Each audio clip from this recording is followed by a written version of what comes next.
बालवैज्ञानिक भविष्याची गुंतवणूक असून त्यांना चालना देण्याची गरज. पालकमंत्री डॉक्टर पंकज भैर. 53व्या जिल्हास्तरीय बालवैज्ञानिक प्रदर्शनीचं उद्घाटन. देशातील अनेक वैज्ञानिकांनी नवनवीन इनोव्हेटिव्ह समोर आणून देशाचं नावलौकिक केलंय. ग्रामीण व शहरी भागातील विद्यार्थ्यांना समान संधी मिळाली पाहिजे, यासाठी बालवैज्ञानिक प्रदर्शन उपयुक्त ठरत आहे. बालवैज्ञानिक भविष्याची गुंतवणूक असून त्यांना चालना देण्याची गरज आहे, असं प्रतिपादन राज्याचे गृहनिर्माण, शालेय शिक्षण, सहकार व खनिकर्म राज्यमंत्री तथा जिल्ह्याचे पालकमंत्री डॉक्टर पंकज भैर यांनी केलं.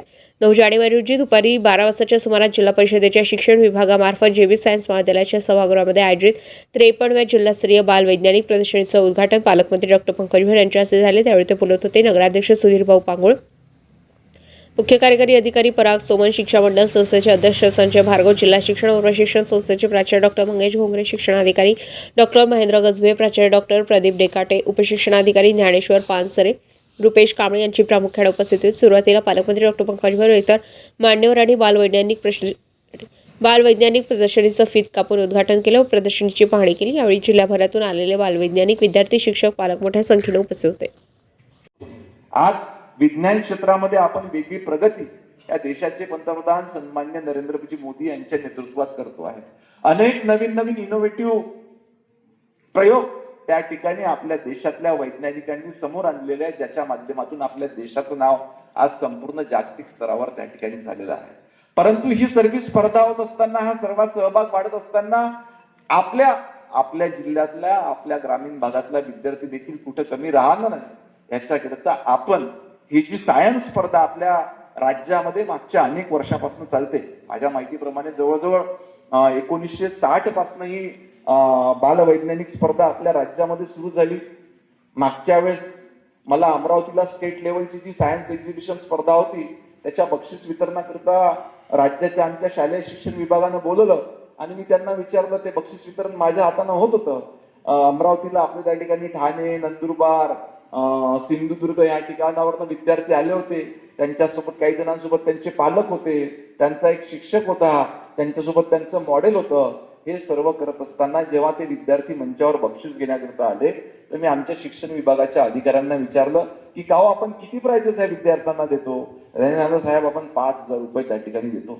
मी म्हटलं 5,000 रुपयामध्ये जो विद्यार्थी बिचारा नंदुरबारवरून अमरावती सारख्या ठिकाणी आपल्या आई वडिलांसोबत, त्या ठिकाणी आपल्या शिक्षकासोबत त्याला मॉडेल तयार करण्याकरिता येणारा खर्च, त्याची वर्षभराची मेहनत, त्यांनी त्याच्याकरिता अप्लाय केलेला आपला माइंड, हे फक्त 5,000 रुपये देऊन भार्गव जी मैंने वहां पे ऑब्जेक्शन लिया और दूसरे ही वीक में मैंने डिपार्टमेंट को नोट पुटअप करने को लगा.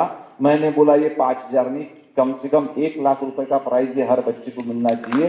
जो 60 से 70 बच्चे उसमें पार्टिसिपेट करने, स्टेट लेवल की जो कॉम्पिटिशन होती है, जी स्पर्धा होती है, त्याच्यामध्ये 60 से 70 विद्यार्थी त्या ठिकाणी सहभागी होतात.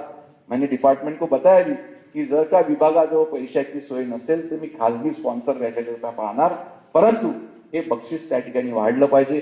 डिपार्टमेंट ने फिर अभी आपको तो पता ही है सरकार में कि लोग कैसे, सोमन सर बैठे वो बुरा नहीं मानेंगे पर उनको पता, उनको भी परिस्थिति पता है. फिर डिपार्टमेंट ने फाइल पुटअप किया और मेरे तरफ आया कि भैया अपन 5 पैसे अपन 21,000 करते हैं. मैंने साइन नहीं किया. मला असं कसं का बरं. म्हणे नाही सर 5,000वरून 1 लाख एकदम खूप जास्त होऊन जातील आणि ते कसं काय.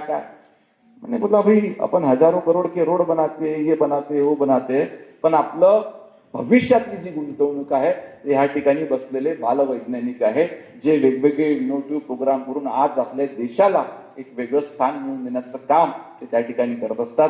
मी पुन्हा फाईल त्या ठिकाणी वापस पाठविली. शेवटी 1 लाख तर नाही, परंतु 51,000 वर त्या ठिकाणी विभाग मान्य झाला. आता येणाऱ्या वर्षापासून जवळजवळ 51,000 रुपये त्या ठिकाणी प्रत्येक विद्यार्थ्याला पार्टिसिपेट करण्याला बक्षीस त्या ठिकाणी.